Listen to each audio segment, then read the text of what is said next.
Hello, it's Anthony Chadwick from the Webinar Vet, welcoming you to another episode of VETchat, the UK's #1 veterinary podcast. And we're very fortunate today to have Sarah Mason on the line. Sarah is a veterinary surgeon who specialises in oncology and radiation treatment for oncology, also a Liverpool graduate. So really good to have you on the podcast, Sarah, and thanks for agreeing to come on. That's okay. Thank you. It's a pleasure to be here, and I look forward to chatting to everyone today. Sarah, you didn't take the sort of the obvious route, but probably the more suitable route into oncology by doing a degree first in biology and a PhD in cancer medicine, didn't you? And cancer research. Yeah, so originally I actually wanted to be a scientist, a lab scientist. So I studied molecular biology at undergraduate, which was great. It gave me a really good grounding. And following that, I did a PhD in a cancer biology lab. So I looked at tumor suppressor genes and the interaction with oncogenes, which are basically the part of the hallmarks of cancer, things that go wrong, get dysregulated, and cause tumors to develop. Because it is amazing, in a sense, how we're able to shut some of these cancers down without anybody knowing. You know, the human immune system is an amazing thing, isn't it? Oh, yeah. I mean, the progress that's been made in human cancer biology since I did my PhD is just amazing. We understand so much more since the human genome was sequenced. And now we have the dog genome, at least, has been well sequenced, and we're making quite good progress into genomics of canine cancers. There's a number of companies now that will actually sequence cancer genomes. Um, Partly to provide more information with regards to prognoses and mutations that we may be able to target for treatment developments, and partly to a certain extent to guide us in personalised medicine and therapeutics for those dogs. And certainly that's the way forward in human cancer now, is personalised treatment depending on what mutations you have in your particular tumour. Yeah, it's very much when you look at going back in time, and our drugs were very much sledgehammers trying to put in very small nails, weren't they? So the likes of drugs like prednisolone Oh, yeah. have actions all over the place. They're not just against the tumour, are they? Yeah, and that's the thing with chemotherapy, which chemotherapy is still a very good treatment for many cancers in humans and in our pets, and it still forms the basis of a lot of cancers that we deal with in terms of treatment. But certainly in humans, there's a few examples of cancers that chemo is no longer indicated Yeah, because of improved molecular targeted drugs. We're certainly sort of getting there with dogs. When I was a resident, very much everything got surgery and chemo. And now there's more and more evidence to suggest that chemo isn't necessarily effective for some tumours that historically we thought it was, yeah. but they may do better with some of the limited amount of molecular targeted drugs that we have available to us in animals. So it's slow progress, but definitely it's a growth area, and we're making steps towards having more precision drugs rather than, like you say, sledgehammer effects with Mm. chemotherapies. Just going back a little bit in time, obviously you went to I would say the best university in Liverpool to do veterinary medicine, and the best city, coming from Oh, Liverpool definitely. myself, and also a graduate. But stayed around quite a bit after university, although you did do some time in general practice, which I think is so important. You know, even for somebody like yourself as a specialist, I think to Yeah. have that time as a GP does give you both sides of the equation, doesn't it? You can understand from a GP perspective and from a specialist perspective. Yeah. Oh, absolutely. I had a great time in general practice, and I deliberately went to general practice. I could have gone straight to internship after Yeah, my vet school, but I wanted to get that experience as a GP. And honestly, some of the things I saw as a GP and learned from still stick in my mind now. When I see some of our patients coming in for surgery or things, I think, well, actually, some of the surgeries I did in general practice are not what I would expect a diploma surgeon to do for my patients now. But I certainly learned a lot about very basic things like wound healing, what animals are capable of, what they can recover from when people have very limited budgets, for example. So, I worked in the Northwest, around St Helens and Wigan. And, we saw clients that had reasonably good budgets, but we also saw clients that had nothing. And I had to manage cases in all different across disciplines, neurology, medicine, surgical, where you were doing your absolute best on a shoestring, and what the outcomes could be, I know, is very worthwhile to try and treat patients. Yeah, yeah. I think we are probably more holistic than doctors because having done that GP thing as well, you look at the whole patient rather than the lump that's attached to the patient, which I think Yeah, is so important as well. Whereas if you become super specialized, as I think they do more so in the yeah, human field, there is a danger that, I have glaucoma, I go and see my ophthalmologist, I've never had an examination apart from my eyes. yes, So you can miss things by having that sort of approach, can't you, as well? yeah, absolutely agree. And that is something, as a specialist, I try to remind my junior vets. So when I'm training residents and interns, I always remind them, you may be in oncology, but actually look at the patient. The owner says the dog has not eaten for 2 days. Is that actually because of the chemo we gave it? Or has this dog, for example, famously, one of my patients ate a corn on the cob at a barbecue Yes. and came in after, I think it was the fourth chemo, unwell. I'm like, this dog hasn't been unwell with the first three chemos, so Yeah. why is it suddenly unwell this time? And then you have to think about that and palpate the abdomen, and sure enough, there's the corn on the cob that's causing it to be ill. Yes. Whereas it would Needs removing. exactly. So yeah, so I, same thing. If we have dogs with neurological symptoms, it's not chemo. Very, very rarely causes neurological symptoms. The dog Yeah. probably has a disc. That's a lot more common Yeah. than chemotherapy causing a spinal lesion, for example. And I think as you said before we started, so I'm not showing off here, it's contextualized care as well. As if you've got a 16-year-old dog with a tumor, but it's got a heart problem because you've listened to its heart, it's Yeah. probably going to change the way that you treat it, isn't it? Oh, I mean, absolutely. I mean, very recently, actually, I had a patient who came in with a tumor that actually was referred to radiation. And as soon as I examined the dog and listened to its heart, I was just like, this is not right. Yes. The dog had an arrhythmia and a murmur. And the first thing, our anaesthetist won't anesthetize a dog that looks unwell with a Yeah. cardiac signs. And we had it scanned, and sure enough, the dog had actually a much more significant heart problem that was likely to unfortunately kill it before the tumor was going to. And Exactly. It changes your treatment plan exactly, completely. it's not appropriate for me to put that dog through a definitive treatment Yeah. protocol that might be fairly long and Yeah. require multiple anaesthetics in some patients. Yeah. Sure. Obviously, you were at Liverpool for quite a period doing your intern residency lecturing. You then spent some time at Cambridge, and then along with the oncology being board certified in that, you've gone out to actually get that radiation experience and specialism as well. So Yeah. that's I think a fairly new diploma as well, isn't it? Yes.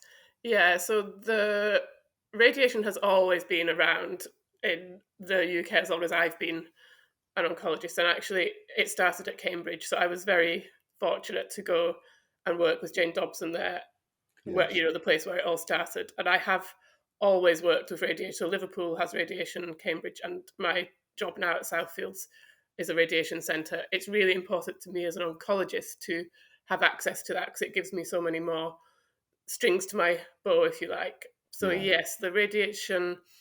First of all, the European Board of Veterinary Specialists allowed some people who had experience in radiation to join as specialists, and that allows a college to be formed. And then they rolled out what was called at the time the add-on program.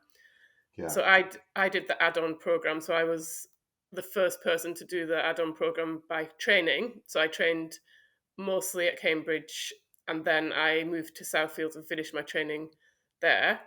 And then Mhm. I was the first person to sit the exams for the new diploma in 2019. Yeah. Then we had two other people have gone through that. but now we actually have a specific subspecialty for radiation, which I'm on the committee for. So I do that as a voluntary job Yeah. on the side.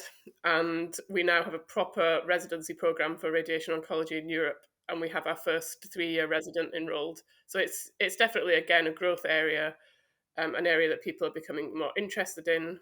And it's great that we now have a specialty college for radiation therapy as well, because it's definitely a key treatment option for many of our patients. And am I right in saying that it's become a lot more precise, because obviously the radiation used to be over a wider area, whereas we can really beam it specifically? How does that Absolutely. work? How does that is that based on imaging as well, to know exactly Yeah. where to So place it?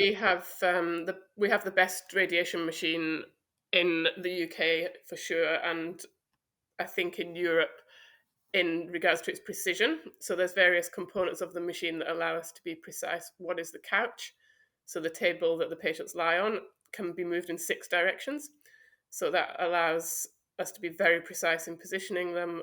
We also have a built-in CT on our radiation machine. So we can literally in half a minute get a real-time image of the patient's positioning. We can do respiratory gating. So if you imagine a big dog when it breathes, if it has an intrathoracic or an intra-abdominal tumour, or even an external thoracic tumour, Yeah, it moves. And it can yeah, move as much as like 1 or 2 centimetres if a big dog's taking deep breaths. So that allows us to reduce the imaging, allows us to reduce the volume of tissue we have to treat to avoid missing it. So yeah, historically, you would have to say, okay, this dog might move a couple of centimetres, so we'll draw a big circle around it to yeah, treat more tissue. Now we can yeah, say we can be much more targeted. The advantages of that, we can reduce treatment side effects, which is really important. So the dogs and cats have less side effects. We can reduce treatment times because mm, we don't need to worry so much about sparing the normal tissues. So we can prescribe bigger fractions yeah, where we used to have to be a lot gentler with our daily treatments. We can give more yeah. treatment in a shorter time period. Because you're giving that specifically Yeah, against to the human tumour. cells rather than Yeah. normal cells. And one of the best things we can do now at Southfields is it's called stereotactic radiation, which is a more ablative type of radiation. So it requires the precision we have on our machine. And we can now treat things that historically might have had to be treated in over 3-4 weeks. We can now treat in 3 to 5 days Yeah, it's amazing. because we can give the same kind of dose to the tumour, but in a much less time. So historically, how did that work with oncology? Was it, a dog came in or a cat came in with a tumor, and would that often be surgically sort of removed, and then radiation would follow it up? Yeah, Whereas now we're actually just treating the tumor rather than doing the surgery, aren't we? exactly. So it's a very good question. So there are still tumours that will benefit from having surgery and radiation. That hasn't gone away. Yeah, So specific things, for example, soft tissue sarcoma, we would want to reduce. So yeah, surgically take as much as we can. And obviously, surgery is always the first choice if it can be completely removed. yes, In situations where it with good can't, margins. yeah, exactly, then reducing the disease burden and then irradiating it is better. But there is now the option of actually doing a radiation like ablation Yeah, in specific patients.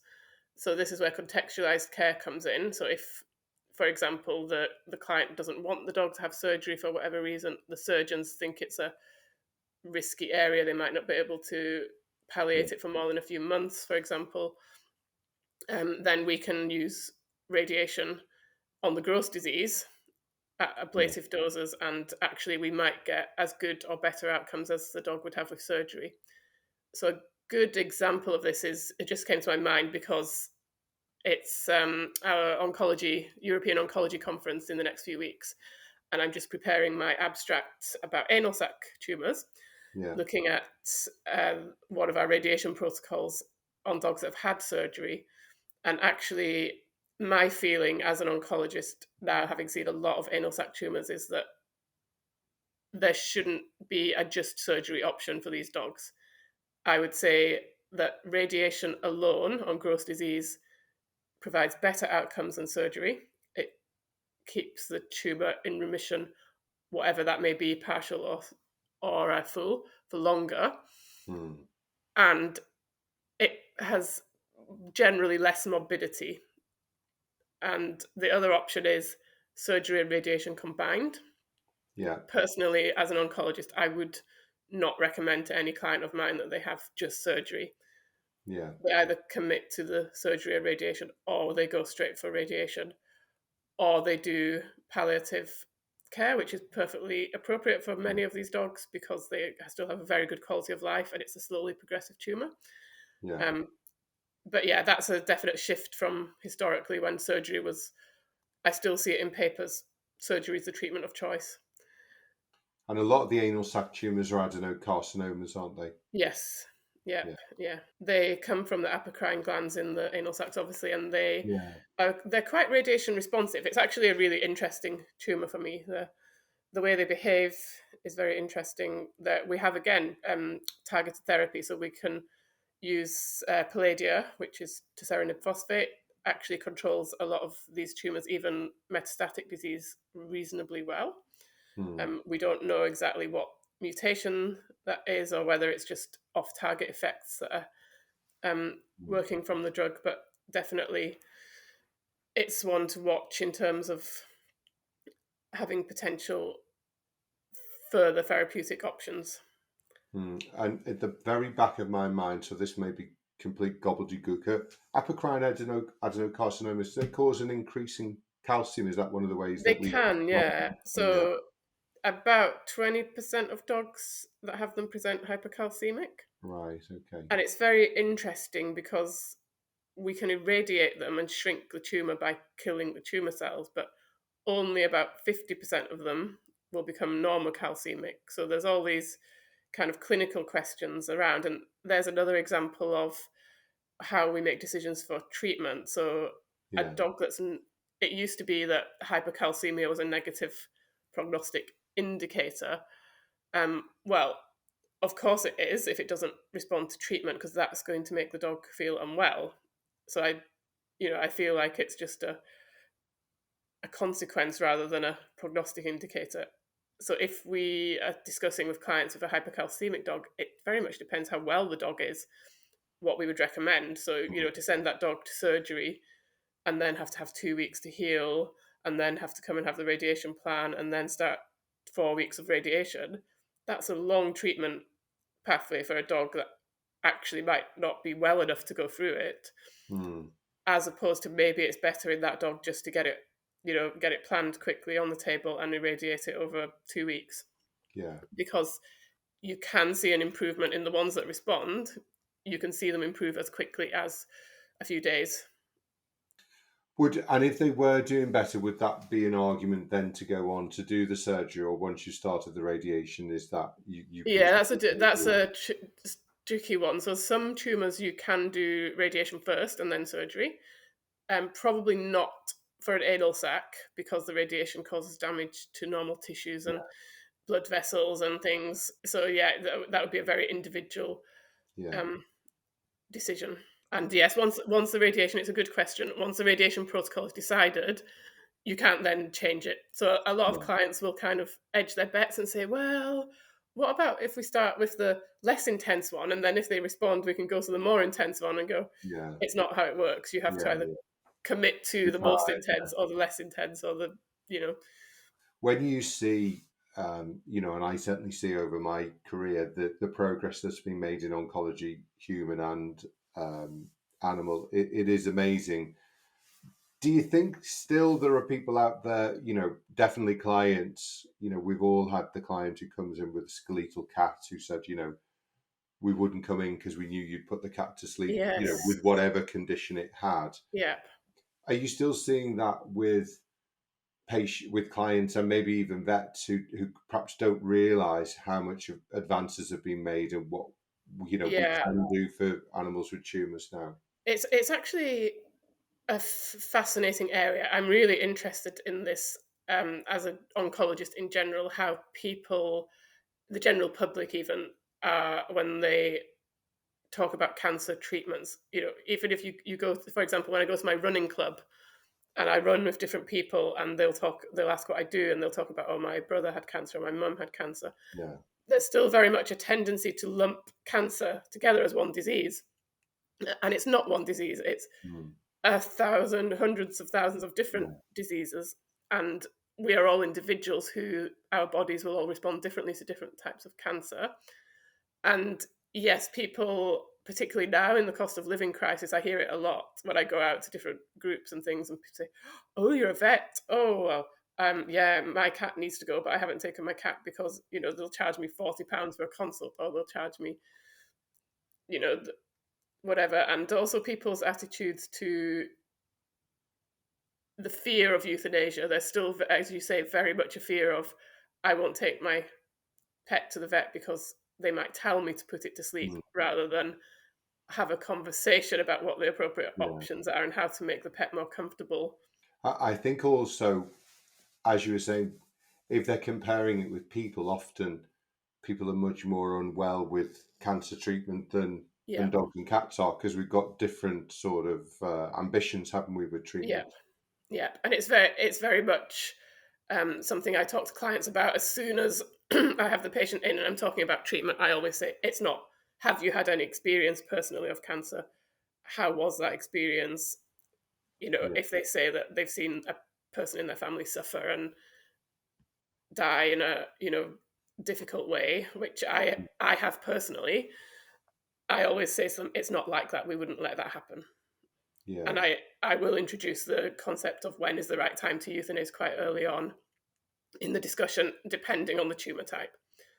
You know, if it's Yeah. a low grade mast cell tumor, sometimes the clients will come in crying because they think the dog has to be euthanized, and then you can give them good news. If it's a metastatic prostate tumor, then I have to have that difficult conversation. They may not have been aware it was a metastatic tumor at the time it came to see me, and Mm. then we have to start talking about how to make decisions and how to Yeah. manage quality of life and things. And I think then again, it is, I always used to say to clients, with any of those sort of end of life decisions, there's three people in the room. There's myself, there's the client, and there's the animal. Hmm. And as long as we make the right decision for the animal, and if we take the animal 2 weeks too early, that's better than taking it two Oh weeks yeah, too late. absolutely. Same. A day too early is better than a day too late, Yeah. for sure. Just obviously, chemotherapy has always kind of been the mainstay, or was when I was in practice. Radiation is becoming more and more common. Just for vets listening in now, what are the tumours that we should really be looking at for radiation therapy? And then, I know you talked a little bit about at the beginning about molecular therapy and precision Hmm. therapy of, almost personalized medicine for tumors. Where are we up to in that? And is that likely to progress quickly? Yeah.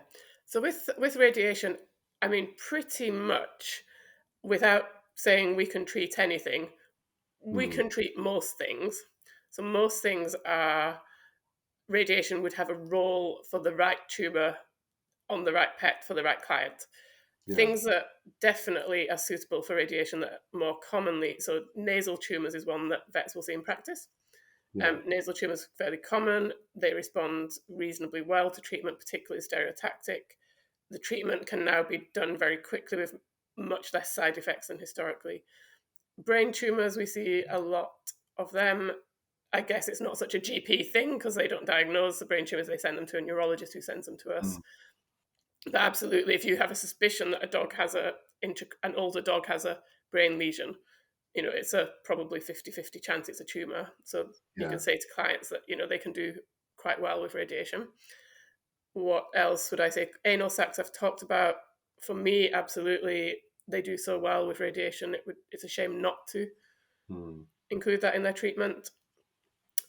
Still, probably from your day, you'll remember soft tissue sarcomas and Yeah. mast cell tumors. More, I would say, mast cell tumors. We're definitely moving to more surgical and targeted options, but we don't see as many as I did like 10 years ago in terms of radiation inclusion, but it's still valid. There's still a role for it, and soft tissue sarcomas after surgery, or even with surgery, things that people wouldn't even think of. So my colleague recently has irradiated an adrenal tumor. Hmm. That's becoming more, where people don't want to do surgery on these because they're very vascular, they're very fixed, the Yes. risks of dying are quite high. That we can irradiate them more safely. But very precise to be able to hit that adrenal tumor, which I know Yeah, probably is enlarged, but still yeah, quite a and that's feat where to be all of able to our hit it. all of our technology comes in, with between the imaging, the breath, the respiratory gating, Yes, the couch, and the skill of my team to be able to, yes. yeah, to hit it. But yes, it's precise, but it's definitely doable. So Because as you say, even with breathing, the tumor potentially yeah, moves, doesn't it? yes, exactly. So that's why we need to have the machine ready to go when the tumor moves into a specific plane. We control the dog's breathing. Yeah. Say this is when we switch on, this is when we switch off, Yeah. so that it's in the right place when we target it. With the precision of molecular medicine, that's a slower burning thing. There are several companies now, mostly US based, that are sequencing personalized dog tumor genomes. So that can be done for Hmm. sure. There's one in the UK called CanCan Diagnostics. They can give us advice as to what mutations, obviously, they find in the tumor genome, and that can allow us to then target those tumors more appropriately. But our options are a bit limited. Hmm. So it's moving a bit faster in the US because they have a bit more freedom in the US to choose human treatments. So, Yeah. for example, a EGFR mutation, um, which in humans responds to a very specific tyrosine kinase inhibitor drug, they would be able to get that quite easily. Whereas, unfortunately for us in the UK, between licensing and problems we have importing medicines, actually, which has got worse since Brexit, um, we Hmm. might struggle a lot more to be able to prescribe something to a dog when we have, for example, Tesserinib available, because that's the following the cascade. We should really use that. I mean, it's not impossible, but the cost of these human drugs can be quite prohibitive to a lot of owners. So finally, let's say a mast cell tumor, Yeah. which you've part removed, but you can't get it all out, or you worry about dirty edges, would that be kind of Mazivet as a treatment there? In a difficult to operate area, or an area where you haven't got complete removal, or would that be something that you would immediately go to radiation with? So Yeah, that is a whole can of worms. I could probably do two full webinars on that. yeah, yeah. So it really depends on the tumor. Depends on the grade of the tumor, Of course, yeah, mitotic index, yeah, suspicion. I mean, Massivet is licensed for KIT mutation mast cell tumor, so you would yeah, theoretically should sequence it, but it also has off-label effects, as does Palladia. yeah, So very, very much depends on those things, the location of the tumor, for example, and the client's wishes. So again, yeah, contextualized care. If the yeah, client, the the problem with radiation is that clients have to travel to a radiation center. There's only, I think, 5 currently working in the UK, and they may not be able to stay away from home or have the dog stay with us, for example. So then you would obviously offer a TKI. yeah, Sometimes, if you're worried about that dog maybe has some splenic mast cells that may or may not be metastatic, yeah. those all influence your decision about which is the more appropriate road to go down. But absolutely, radiation is indicated for a lot of them. Is it a case, Sarah, that as you understand more and more, you realise that in some ways you know less and less? It's more grey than black or white. Oh, definitely, definitely now, particularly with all these genome sequencing companies. And now we're still at a stage where actually we don't have particularly good studies for a lot of what we already do. Anal sacs, we talked about earlier, being a very good example. There's a few small studies with like Yeah, 20 dogs, 15 dogs yeah, looking at outcomes. What we need is at least several hundred, if not 1,000 dogs to look at. yeah, yeah, yeah. the outcomes. And then, when we start going into specific mutations, well, say we find that 10% of dogs have mutation X with their tumour Y, we then have to treat all those dogs with treatment A, B, C, and D and see what the outcomes are. So there's a huge capacity out there to improve our knowledge. Unfortunately, as you know, things move very slowly, even in human oncology. And I don't think I'll be reaping the benefits of a lot of this during my career. But Hmm. I hope that the oncologists I train and the oncologists they train will be able to move forward into these areas as time goes on. That's all about progress, isn't it? Sometimes the people Yeah, who start the process don't necessarily see the crops being reaped. yep, yep. Sarah, it's been fantastic having you on. I learned so much from doing the podcast, and this has been no exception. Obviously, it's been great to know, what we can do. There's always going to be more, but thank you for everything that you do for all the animals under your care. Thank you. And thank you very much for having me. It's a pleasure, especially 2 weeks before the annual European conference, which is also the first to include a radiation oncology stream. So I'm really, happy to be involved in all of these things at this point in time. Fantastic. Whereabouts is the conference, Sarah? At Bucharest. Bucharest. It's always good, isn't it? We always get good trips with these European Yep. conferences. So Yep. enjoy Romania. I'm looking forward to it. Thank you so much. It's been a pleasure. Thank you, Sarah. Thank you. Thank Thanks you. everyone for listening. Hope to see you very soon on another webinar or podcast. Take care. Bye bye.